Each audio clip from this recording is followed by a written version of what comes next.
fond, la vidéo pour la lettre B. J'ai décidé que j'allais prendre la première chose qui allait venir à mon esprit. Donc, quand j'ai vu B, j'ai pensé, toujours en pensant à ma personnalité, à moi, sans avoir l'air prétentieuse, le mot qui m'est venu à l'idée, à l'esprit en premier, c'est brave. Parce que avec tout ce qui m'est arrivé pour ma santé, qui continue de m'arriver, je trouve que en tout cas, je me trouve brave de supporter tant d'épreuves puis de toujours me relever. Donc, je veux m'encourager là-dedans.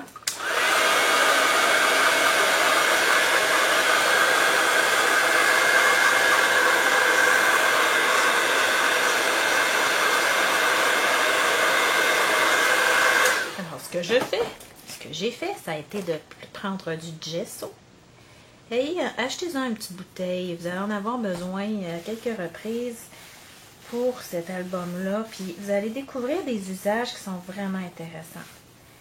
Donc, j'y vais une petite couche fine des deux côtés.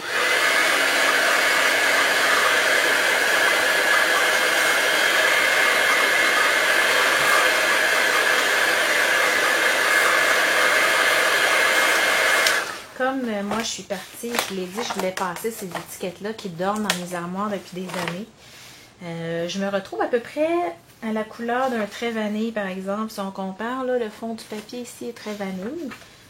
Donc là, c'est pas parfaitement sec, mais dans le fond, je prends le côté qui est le plus sec des deux. Et là, pour faire un petit ciel intéressant, je vais prendre ici presque marine. Et vous allez dire, qu'est-ce que tu fais là? J'étampe un peu n'importe où. Peu importe l'étampe que je prends, c'est pas grave. Parce que je vais aller remettre un peu de gesso. Oups, pas trop quand même. Je vais venir le mettre en courant comme ça parce que mon idée, c'est de me faire un ciel. OK, alors quand je passe avec mon gesso, ça délave. Je perds l'image de l'oiseau. OK, dans le fond, c'est ce que je veux. J'aurais pu aussi prendre une éponge, l'ancrer dans mon tampon presque marine, puis venir juste faire ça tout simplement. Mais je vous montre une utilisation autre du gesso. OK, je trouve ça important de vous montrer ça. Donc, on ferme le tout. En passant, mon gesso vient de Walmart, Dollar & Rollme, c'est une belle compagnie. J'aime bien cette texture-là, je l'aime plus encore que des gessos plus dispendieux que j'ai achetés avant.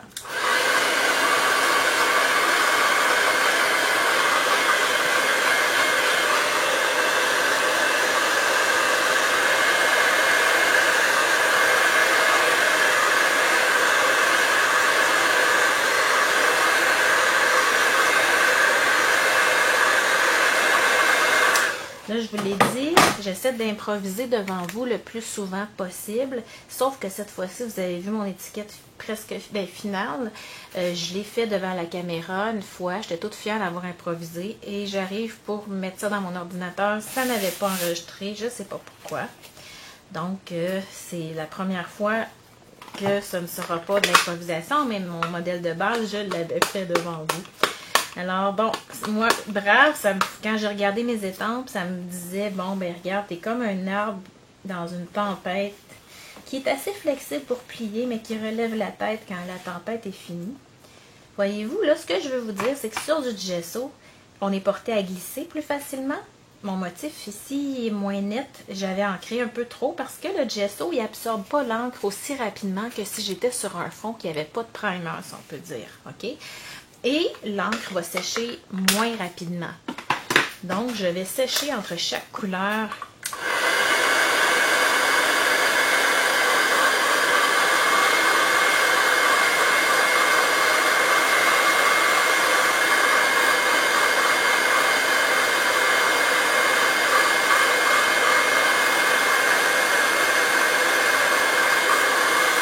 Ce n'est pas parfaitement sec, là, je vois qu'ici, c'est pas sec, mais c'est pas grave. Avez-vous vu l'effet de mon ciel, les oiseaux de tantôt? Ici, bon, j'ai passé tout droit, j'ai pesé trop fort. C'est pas grave, c'est quelque chose qui va s'atténuer. Là, j'ai choisi d'y aller en riche raisin, en ocre roussillon et en presque marine pour mon oiseau. Là, ce que je veux vous dire. Vous, la lettre B, ça évoque quoi dans votre tête? C'est vous qui allez trouver ça. Après avoir trouvé ce que ça évoque, allez faire un tour dans vos étampes pour aller voir qu'est-ce qui fitterait avec ça. Ou bien, faites le tour de vos étampes en premier. Oh, j'ai pas gardé de place pour mon oiseau. Faites le tour de vos étampes en premier. Puis là, il va y avoir des images, des choses qui vont monter. Ah oui, c'est ça, moi. OK? Donc, vous n'êtes pas obligé de faire comme moi, surtout pas. Il faut que ça soit un petit album qui vous suive au courant de l'année. Là, je serais brillante si je faisais mon oiseau. J'aurais dû le faire au début, là. Je voulais pas le mettre là au début. Je voulais le mettre ici, mais c'est pas grave. OK. Et là, je vois qu'il y a certains endroits, il faut ancrer un petit peu plus, comme je vous disais, avec le gesso. Donc, je viens corriger avec mon marqueur, tout simplement. Je pourrais aller corriger aussi le long de mon tronc. OK, je vais vous rapprocher. OK. Ensuite, j'ai pas mal de feuilles. J'aurais peut-être aimé ça en faire une au pied de mon arbre. J'aurais pu en rajouter ici. Bref, là, c'est pas grave, vraiment. Et là, nos fleurs en ocre roussillon. C'est un ensemble d'étampes, ça, Season of Friendship, que j'aime beaucoup. Vous voyez, l'hiver, dans le temps, il peut servir pour Noël ou pour des pages de scrapbook qui est quand même d'une belle grandeur. L'arbre, il y a un flocon, fleurs, feuilles, oiseaux. Il y a un mot seulement en anglais. Un petit bout de fleur ici. Je pense que ça complète assez bien. Je vais sécher parce qu'on voit ça sèche moins vite sur le gesso. C'est normal.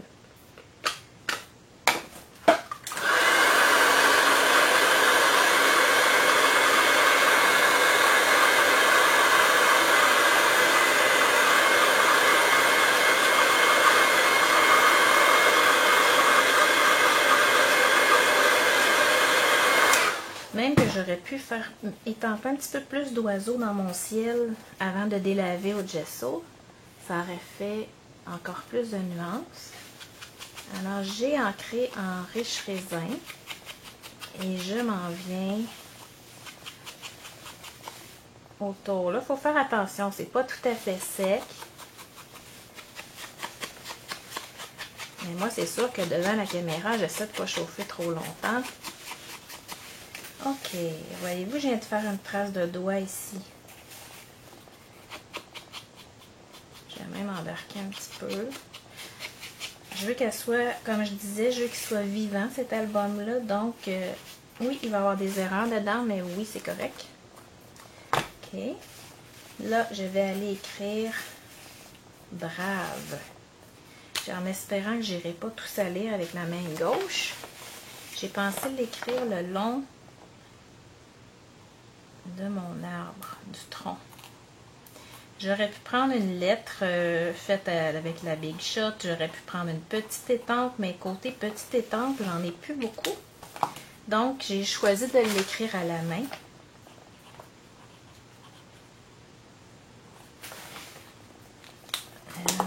Mais vous, chez vous, sortez vos étampes si vous voulez. Je vais aller faire des petits points.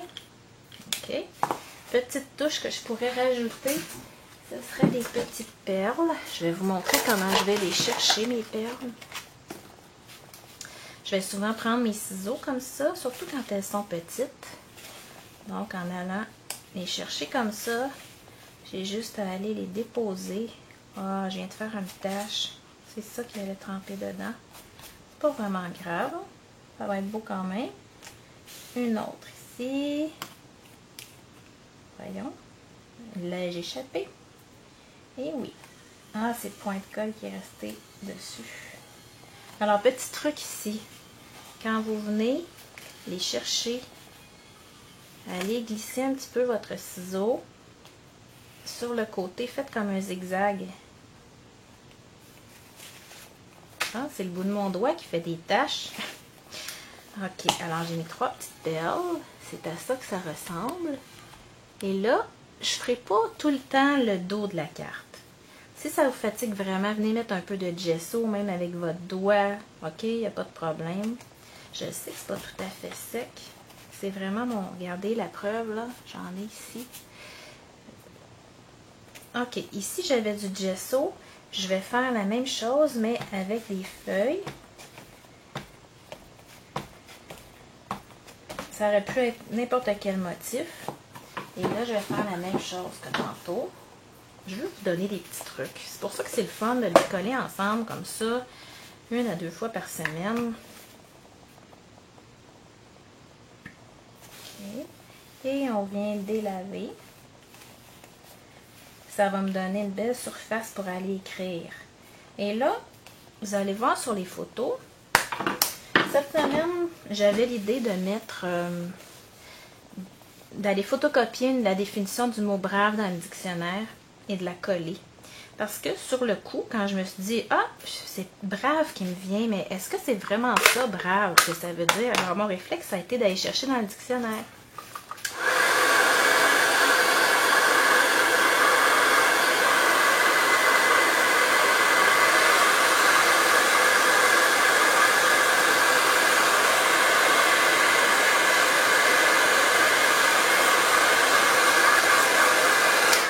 Donc, je me dis, si j'ai eu ce réflexe-là, c'est parce que j'ai besoin de me rappeler ce que ça veut dire exactement.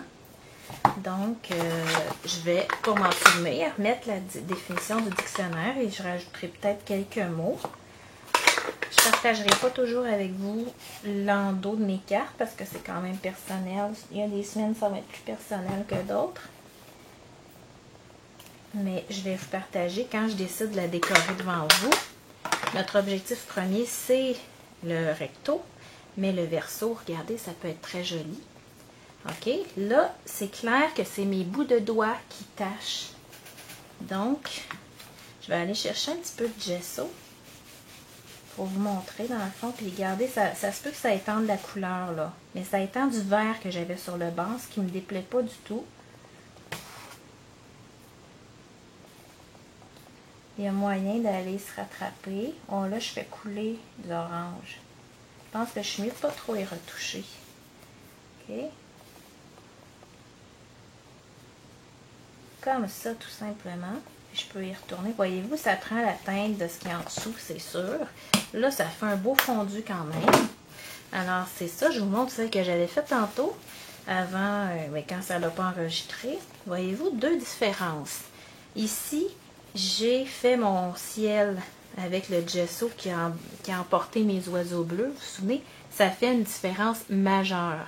Donc, si vous ne voulez pas repenser avec du gesso, prenez-vous une éponge trempée dans un bleu plus pâle, parce que moi, c'est presque marine, ça va sortir foncé. Puis allez-y par petites touches, de gauche à droite. OK? Alors, la différence aussi, ici, j'ai mis des perles. Ici, j'avais pris vert olive et je suis allée dans le riche raisin, finalement. OK? Alors, 2 différentes. Ici, c'était rouge carmin, cerise carmin. Et je trouvais qu'en séchant, il a foncé beaucoup. Donc, je suis allée avec ocre roussillon qui donne du punch. OK? Alors, voici la version 1. Et oui, c'est vrai, je pourrais aller ancrer le tour comme dans mon étiquette ici. OK? Alors, ici, mon vert olive paraissait beaucoup plus en étant délavé que ce que ça a donné. Alors, on peut faire des essais finalement. Alors, c'est ça pour aujourd'hui.